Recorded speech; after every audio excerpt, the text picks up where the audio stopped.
നല്ല കാര്യങ്ങൾ ചെയ്യണമെന്ന ആഗ്രഹമുണ്ട്. ഇടതുപക്ഷ ജനാധിപത്യ മുന്നണി സർക്കാരിന് അഭിമാനകരമാവുന്ന കുറച്ച് പ്രവർത്തനങ്ങൾ ചെയ്യണമെന്ന് ആഗ്രഹമുണ്ട്. അതിൻ്റെ ഒരു തുടക്കമാണ്. മുഖ്യമന്ത്രിയുടെയും മറ്റു മന്ത്രിമാരുടെയും LDFൻ്റെയും പിന്തുണയുമുണ്ട്. അതോടൊപ്പം ജനങ്ങളുടെ പിന്തുണ കൂടി ഉണ്ടെങ്കിൽ, തൊഴിലാളികളുടെ പിന്തുണയുണ്ടെങ്കിൽ തീർച്ചയായിട്ടും നമുക്ക് എന്തെങ്കിലുമൊക്കെ ചെയ്യാൻ പറ്റും. അത്ഭുതങ്ങൾ പ്രവർത്തിക്കാമെന്നൊന്നും ഞാൻ പറയുന്നില്ല.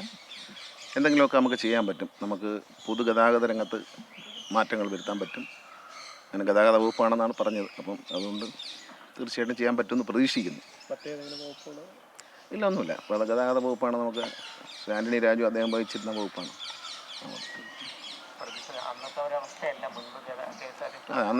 അന്നത്തെ അവസ്ഥയല്ല, വളരെ മോശം അവസ്ഥയാണ്. പക്ഷേ അത് നന്നാക്കിയെടുക്കാൻ ഒരു പരിധി വരെ നന്നാക്കാൻ പറ്റും. ഒരു അച്ചടക്കം ഉണ്ടാക്കാൻ പറ്റും. എല്ലാവിധ ക്രമക്കേടുകളും എൻ്റെ ലക്ഷ്യം തന്നെ കറപ്ഷൻ ഇല്ലാതാക്കുക, എല്ലാവിധ ചോർച്ചകളും അടയ്ക്കുക, വരവ് വർദ്ധിക്കുന്നതിനൊപ്പം തന്നെ ചെലവിൽ ഗംഭീരമായ നിയന്ത്രണം. ഒരു പൈസ KSRTCയുടെ ഒരു പൈസ ചോർന്നു പോകാതെ ഉള്ളൊരു നടപടിയായിരിക്കും. പിന്നെ നമുക്ക് ഈ ഗവൺമെൻറ്റിന് വരുമാനം കിട്ടുന്ന മാർഗങ്ങൾ, മോട്ടോർ വെഹിക്കിൾ ഡിപ്പാർട്ട്മെൻറ്റിൽ നിന്ന് കിട്ടുന്ന പൈസ മാത്രമേ, ശരിക്കും പറഞ്ഞാൽ beverage, motor vehicle department, lottery, ഇത് മാത്രമേ നമ്മുടെ ഖജനാവിലേക്ക്, നമ്മുടെ ധനകാര്യ ആവശ്യങ്ങൾക്ക് ലഭിക്കുന്നുള്ളൂ. കേന്ദ്ര ഗവൺമെൻറ് പരിപൂർണമായും അവഗണിക്കുകയും നമ്മളെ കടം വാങ്ങാനുള്ള നമ്മുടെ അവകാശത്തിൽ കൈവയ്ക്കുകയൊക്കെ ചെയ്യാൻ. അപ്പോൾ കേന്ദ്രത്തിൽ നിന്നൊന്നും പ്രതീക്ഷിച്ചിട്ട് കാര്യമില്ല.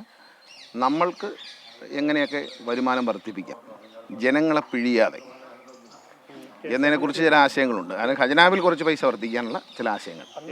സമയത്ത് വാങ്ങിയ വാഹനങ്ങളാണ് കൂടുതലായി ഇപ്പം നിരത്തിലുള്ളത്. ഇപ്പോൾ വലിയ മാറ്റം സ്വാഭാവികമായും എത്തേണ്ട സമയം കൂടിയായിട്ടില്ല.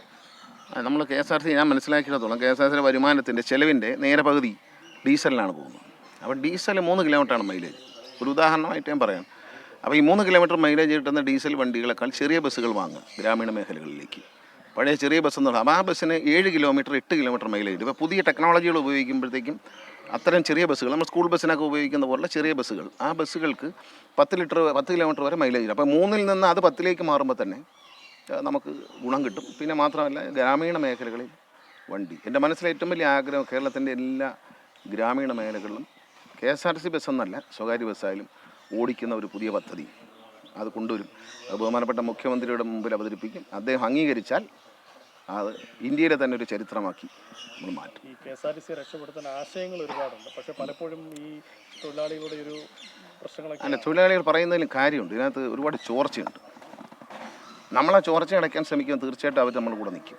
തൊഴിലാളി ശമ്പളം കൊടുക്കാനുള്ള ബുദ്ധിമുട്ടുണ്ട് എന്നത് ശരിയാണ്.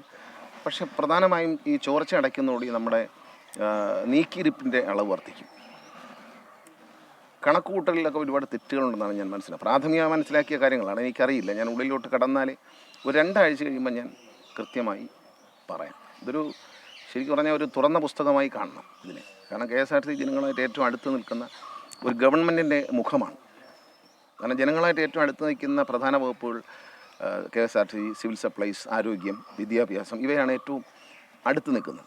അപ്പോൾ ആ അടുത്ത് നിൽക്കുന്ന വകുപ്പുകളുടെ നടപടിക്രമങ്ങൾ സുതാര്യമാണെന്നാണ് ഞാൻ വിശ്വസിക്കുന്നത്. അപ്പം ഇതിനകത്തുള്ള എല്ലാ ക്രമക്കേടുകളെയും കണ്ടെത്തി റെക്ടിഫൈ ചെയ്യുക, കണക്ക് വളരെ കൃത്യമാക്കുക, അതിസൂക്ഷ്മമായ നിലയിൽ കണക്ക്, നിസ്സാര പൈസകൾ പോലും സൂക്ഷിക്കുന്ന തരത്തിലുള്ള മാറാൻ കഴിഞ്ഞാൽ അതെല്ലാം ഒരു സോഫ്റ്റ്വെയറിലൂടെ മാറാൻ പറ്റും.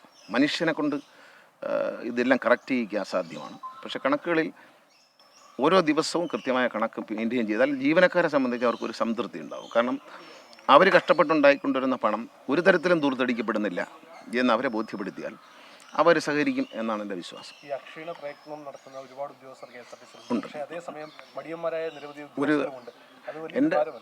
ഒരു എല്ലാ സ്ഥാപനങ്ങളിലും ഉണ്ട്. ഒരു 90% ആത്മാർത്ഥതയുള്ളവരും 10% കുഴപ്പമുള്ളവരും.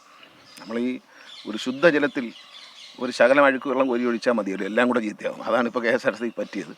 പിന്നെ മോഷണം, സാമ്പത്തിക അപകരണം, ഇതൊന്നും അനുവദിക്കത്തില്ല. ഒരു തരത്തിലും ആരും തന്നെ ഇതിൽ നിന്നൊരു സാമ്പത്തിക നേട്ടം ഉണ്ടാക്കാം എന്ന് സ്വപ്നം കാണുക പോലും വേണ്ട. അത്ര എനിക്ക് ചെയ്യാൻ പറ്റൂ, വേറെ കാര്യങ്ങളൊന്നും എനിക്ക് ചെയ്യാൻ പറ്റത്തില്ല.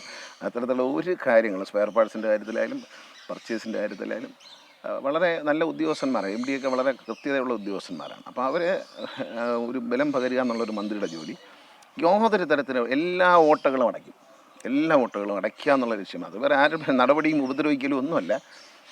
ചോരാനുള്ള എല്ലാ വഴികളും നമ്മൾ അടയ്ക്കും. ഈ കഴിഞ്ഞ കാലങ്ങളിലെ ഏറ്റവും കൂടുതൽ കണ്ടത് ഈ ഏതെങ്കിലും നടപടിയിലേക്ക് ഒരു വലിയ നിയന്ത്രണത്തിലേക്ക് പോകുമ്പോൾ തൊഴിലാളി സംഘടനകൾ ഇപ്പോൾ വിഷയത്തിലേക്ക് എത്തുന്നു, സമരമൂലം പ്രഖ്യാപിക്കുന്ന ഒരു കാലഘട്ടമുണ്ട്. ഇല്ല, അതൊക്കെ മാറി. ആ ഒരു അന്തരീക്ഷത്തിൽ ഇനി സമരങ്ങൾ ചെയ്താൽ ഇന്ന് പാടേ നശിച്ചു പോത്തേ ഉള്ളൂ.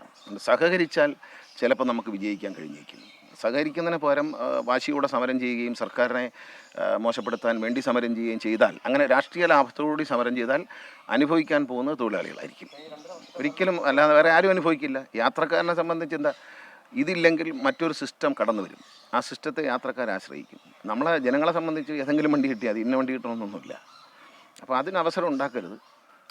പ്രൈവറ്റ് ബസ്സുകാരും കോൺട്രാക്റ്റുകാരും അവരൊക്കെ ഈ നിലവിലുള്ള പ്രൈവറ്റ് ബസ്സുകാരെ തന്നെ തകർക്കാനൊരു കൂടാനാണ് നടക്കുന്നത്. അത് നിങ്ങൾക്ക് പിന്നീട് ഞാനത് വ്യക്തമാക്കി തരും എങ്ങനെയാണ് എൻ്റെ പരിപാടി എന്ന്. കാരണം വെച്ചാൽ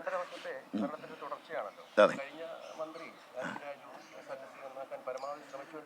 പിന്നെ അദ്ദേഹം ചെയ്ത ഒരു പരിഷ്കാരങ്ങളെ ഞാൻ വെട്ടിക്കുറയ്ക്കുകയൊന്നും ചെയ്യില്ല. അങ്ങനെ ഒരു നമ്മൾ ഒരു ഭരണം എന്ന് പറയുന്നത്, ഒരു മന്ത്രിസഭ എന്ന് പറയുന്നത് പോലും ഒരു തുടർച്ചയാണ്. നമ്മൾ പലപ്പോഴും കേരളം പുറകോട്ട് പോയത് നമുക്ക് തുടർ ഭരണം കിട്ടുന്ന ആദ്യമായിട്ടാണ് ഒരു ഗവൺമെൻറ്റിന്, ഇടതുപക്ഷ മുന്നണിക്കാണ്. മറ്റേതറിയാം, ഒരു ഗവൺമെൻറ് വന്നു, ആ ഗവൺമെൻറ് ചെയ്യുന്ന കാര്യങ്ങളെ അടുത്ത ഗവൺമെൻറ് ഇപ്പോൾ നേരെ റിവേഴ്സിലേക്ക് കൊണ്ടുപോവുകയാണ്.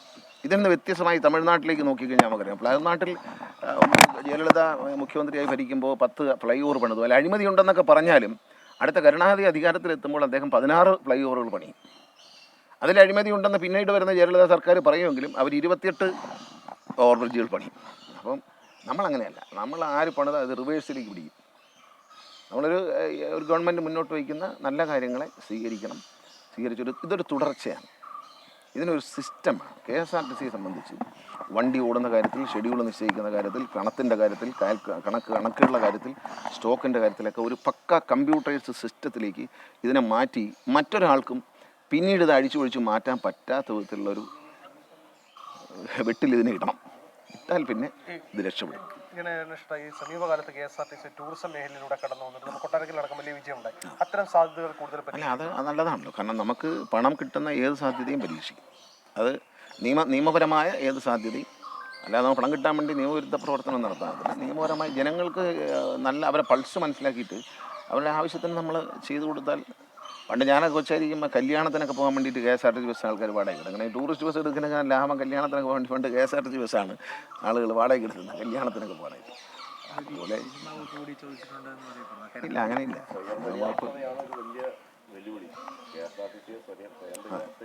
അത് എളുപ്പമല്ല, അത് തൽക്കാലം എളുപ്പമല്ല. പക്ഷേ എന്നാൽ ഈ ചോർച്ചകൾ അടയുമ്പോൾ നിങ്ങൾക്കും മീഡിയയ്ക്കും തന്നെ മനസ്സിലാവും ഇതിൻ്റെ ഒരു വ്യത്യാസം.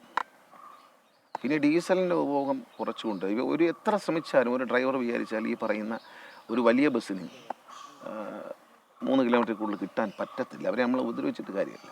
അപ്പോൾ ഡീസൽ കൂടുതൽ മൈലേജ് കിട്ടുന്ന വണ്ടികൾ, ഇലക്ട്രിക്കിൽ പോകാവുന്ന വണ്ടികൾ, അതൊക്കെ നോക്കണം. കാരണം ഇലക്ട്രിക്കൽ വണ്ടി പറയുമ്പോഴത്തേക്കും നല്ലതാണ്, പക്ഷേ അതിൻ്റെ ഇൻവെസ്റ്റ്മെൻറ്റ് വലുതാണ്. ഡ്യൂറബിലിറ്റിയെ പറ്റി ആരും തെളിയിക്കപ്പെട്ടില്ല. നമ്മൾ പല പ്രശസ്ത കമ്പനികളും നമ്മൾ ഇത് പറയുന്നുണ്ട്, അവർ ബാറ്ററി വണ്ടികൾ ഇറക്കുന്നുണ്ട്. ഈ ബാറ്ററി വണ്ടികൾക്ക് ഞാൻ കാണുന്ന ഒരു പ്രശ്നം എന്ന് പറയുന്നത്, ലോകത്ത് പരിപൂർണമായും വിജയകരമെന്ന് പറഞ്ഞ ഒരു പദ്ധതിയില്ല. അപ്പോൾ 7 വർഷം പഴക്കമാകുമ്പോൾ കമ്പനി പറയുന്നത്, 7 വർഷം ഞങ്ങൾ നിങ്ങളുടെ ബാറ്ററിക്ക് ഗ്യാരണ്ടി തരാം. ഈ 7 വർഷം കഴിയുമ്പോൾ വീണ്ടും ബാറ്ററി മാറ്റി വയ്ക്കണമെങ്കിൽ 14 ലക്ഷം രൂപയ്ക്ക് വണ്ടി വാങ്ങിയിട്ടുണ്ടെങ്കിൽ അതിന് 8 ലക്ഷം രൂപ ബാറ്ററിക്ക് ചിലവാകും. പിന്നെ ഇതിനകത്ത് എന്താണ് വിൽക്കാനുള്ളത്? ഈ ബാറ്ററി അല്ല, പിന്നെ ഒരു മോട്ടറും 4 വീലും അല്ലേ ഉള്ളൂ. തീർച്ചയായിട്ടും തൊഴിലാളിക്ക് ദ്രോഹകരമായ ഒരു കാര്യവും ഞാൻ ചെയ്യത്തില്ല. ഞാൻ ഇടതുപക്ഷ മുന്നണി സർക്കാരിൻ്റെ ഒരു മന്ത്രിയാണ്. തൊഴിലാളികളോട് പണ്ടും ഏത് സ്ഥലത്ത് നിൽക്കുമ്പോഴും, ഞാൻ വനം വകുപ്പ് മന്ത്രിയായിരിക്കുമ്പോഴും ട്രാൻസ്പോർട്ട് മന്ത്രിയായിരിക്കുമ്പോഴും അവിടുത്തെ ജീവനക്കാരുടെ തൊഴിലാളികളോടും ഞാൻ സ്നേഹം കാണിച്ച ആളാണ്. വനം വകുപ്പിലെ ജീവനക്കാർക്ക് ഏറ്റവും നല്ല കാലഘട്ടം ഞാൻ മന്ത്രിയായിരുന്നപ്പോഴാണ്. അവർ തന്നെ പറയാറുണ്ട്, അവരിപ്പോഴും എല്ലാ വർഷവും അവർ ഡയറി അടിച്ചാൽ എനിക്ക് കൊണ്ടുതരും, എന്നെ കാണാൻ വരും, അവരെ പ്രശ്നങ്ങൾ എന്നോട് സംസാരിക്കും. കാരണം വേറെ ഒന്നുമല്ല, ഞാൻ ജീവനക്കാർക്ക് നേരിട്ട്. നിയുക്ത ഗതാഗത വകുപ്പ് മന്ത്രി KB ഗണേഷ് കുമാർ മാധ്യമങ്ങളെ കാണുകയായിരുന്നു വാളകത്ത്. അതിൻ്റെ തത്സമയ സംപ്രേഷണമാണ് നിങ്ങൾ കണ്ടത്.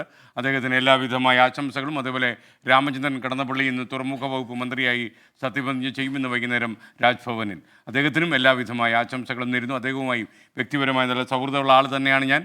അപ്പോൾ 2 മന്ത്രിമാരുടെ ആളാണെന്ന് വിചാരിക്കേണ്ട, നിയമസഭയിലെ എല്ലാ മന്ത്രിമാരുടെയും ആളാണ് നമ്മൾ. അപ്പോൾ തീർച്ചയായിട്ടും എല്ലാവർക്കും ആശംസകൾ. 24 അഞ്ചിന്റെ വജ്രത്തിളക്കം.